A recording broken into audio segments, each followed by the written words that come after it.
Bueno, agradezco que me hayan llamado a charlar sobre estos temas, sobre, digamos, la dictadura en el cine. Realmente cuando recibí la convocatoria y vi un poco, leí un poco las películas que estaban en el catálogo, realmente lo que más me conmocionó es que esto arrancara en el 76. Pensé en eso y pensé en otra cosa también, ¿no? Como hasta qué punto a veces las películas trascienden a, a la intención del director cuando las hace.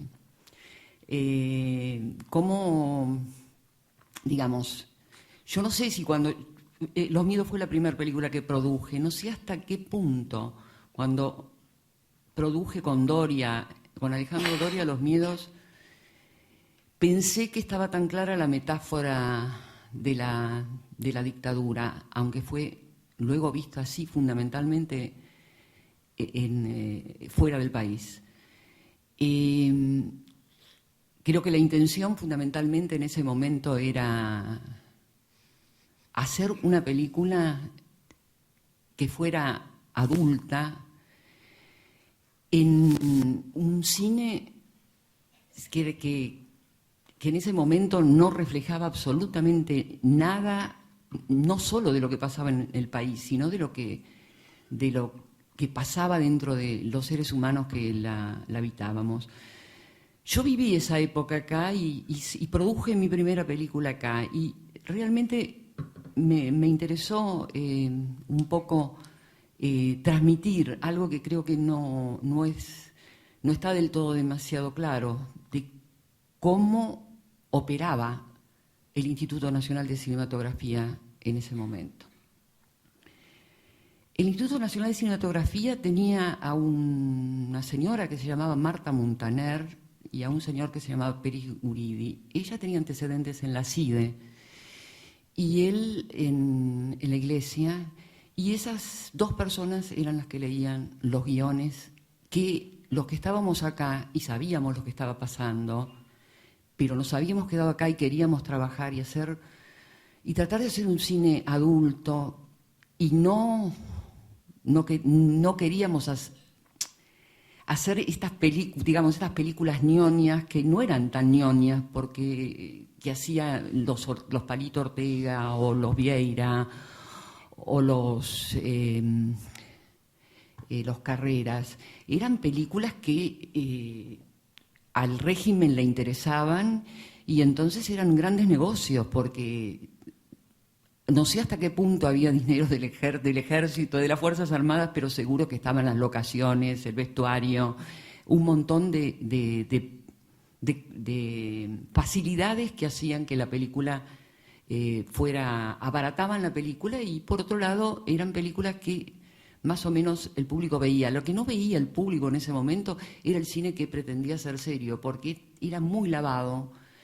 Y creo que de alguna manera La Isla rompió un poco eso. La Isla fue una película que, como se estrenó en un momento muy malo del cine argentino, en que el público estaba muy divorciado del cine argentino, fue estrenada en una sola sala, que fue la sala del Cinema 1, que en ese momento estaba al lado del Biarritz, en la calle Suipacha.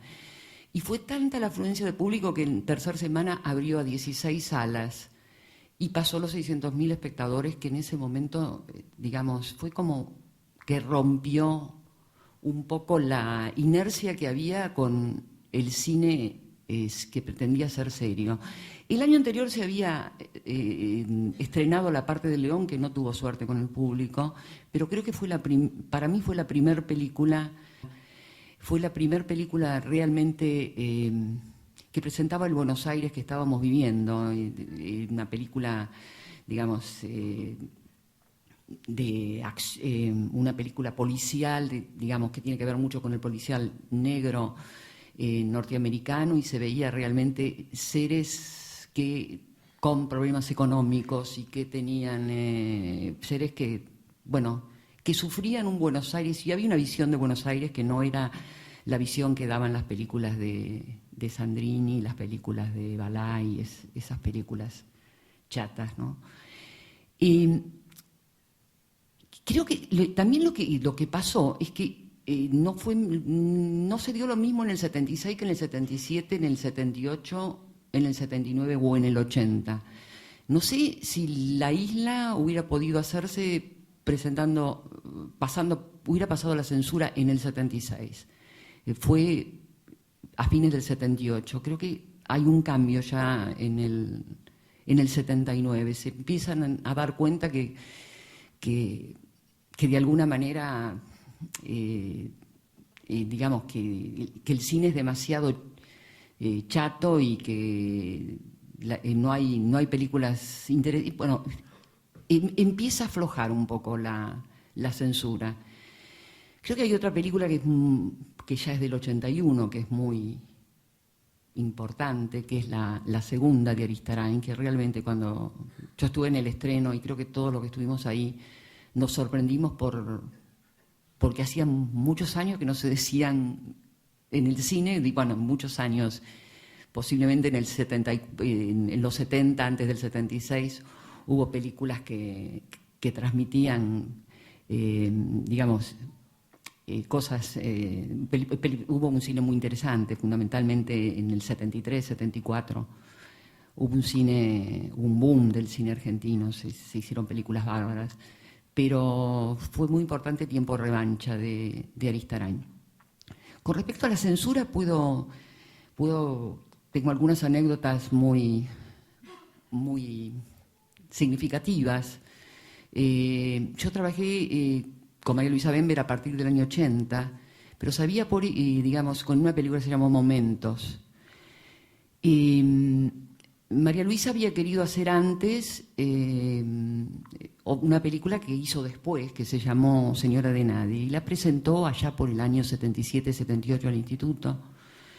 Y la película no pasó la censura y fue citada ella por el Comodoro Belio, que fue el personaje que en ese momento, porque claro, el Instituto de Cine estaba, digamos, la Fuerza Aérea había intervenido en el Instituto de Cine. Fue citada por el Comodoro Belio y le dijo: señora, mientras yo esté acá, esta película no va a poder ser filmada, porque en esta película hay un homosexual que está visto con simpatía. Y yo tengo un hijo y prefiero que se muera de cáncer antes de que sea homosexual. Y la verdad que era muy duro la relación con esta gente, porque creo que lo único que uno podía hacer es simular que no pensaba, porque por otro lado, los que pensábamos y los que sabíamos nos sentíamos muy perseguidos y habíamos permanecido acá siempre con esa idea de, bueno, yo no milito desde el 73, por ejemplo, no me va a pasar nada porque en este momento estoy trabajando. En este momento tengo que demostrar que estoy trabajando. Y creo también que a veces hay cosas injustas, gente que queda escrachada en películas y que de pronto en el momento, digamos, a mí me duele un poco que en la fiesta de todos haya alguna gente que testimonia, no todos, algunos estaban muy convencidos de la película, que testimonian sin haber sabido qué mensaje iba a dejar la película. Que creo que hay algunos testimonios que creían, alguna gente que fue llamada a testimoniar creyendo que era una película de fútbol y punto, ¿no? Creo que a veces hay situaciones extrañas en que gente que se jugó mucho en un momento aparece de repente como escrachado en situaciones. Y creo que también hay algo que es muy interesante de ver, cómo en el momento uno ve las cosas de una manera y años después las películas tienen otro significado. Cómo se hace, a medida que pasa el tiempo, más siniestra la fiesta de todos. Y sobre esto creo con la persona con la que hablé por teléfono cuando acepté la invitación, comenté un poco lo que pasa con La Ciénaga, la película de Lucrecia Martel, ¿no? Y fue una película que fue vista en Europa como la decadencia de la clase media. Nunca Lucrecia Martel pensó en que estaba haciendo una película sobre la decadencia de la clase media.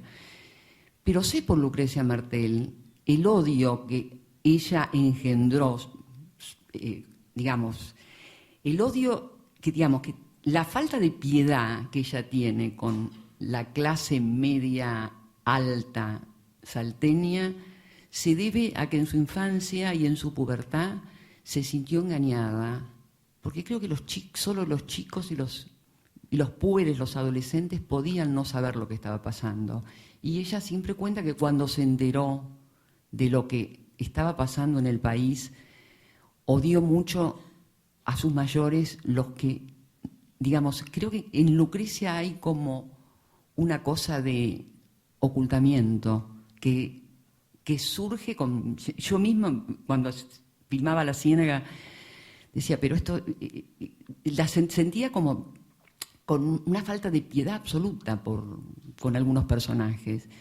Y por eso, digamos, es muy interesante todo lo que se pueda comentar sobre el cine que tiene que ver con la dictadura y el cine en general, el cine que refleja nuestro país, porque hay como diversas maneras de mirarlo y también con el tiempo hay cosas que toman otra significación. Hay películas que de pronto caen en una época en que se resignifican. Creo que es el caso de Camila, por ejemplo. Que Camila fue vista por muchos adolescentes que en ese momento se estaban enterando de lo que había pasado en el país. Y bueno, y Ladislao y Camila fueron enterrados como NN también. Fueron, digamos, fue una situación diferente, pero de alguna manera es gente que de alguna forma enfrentó al Estado y a la Iglesia.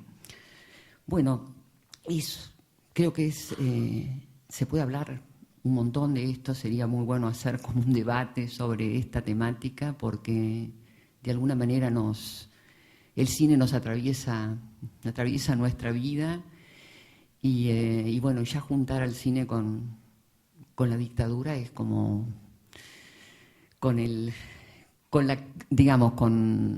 ya es como, bueno, ya es bastante fuerte. Para mí, la verdad que es una situación que me moviliza mucho. Muchas gracias.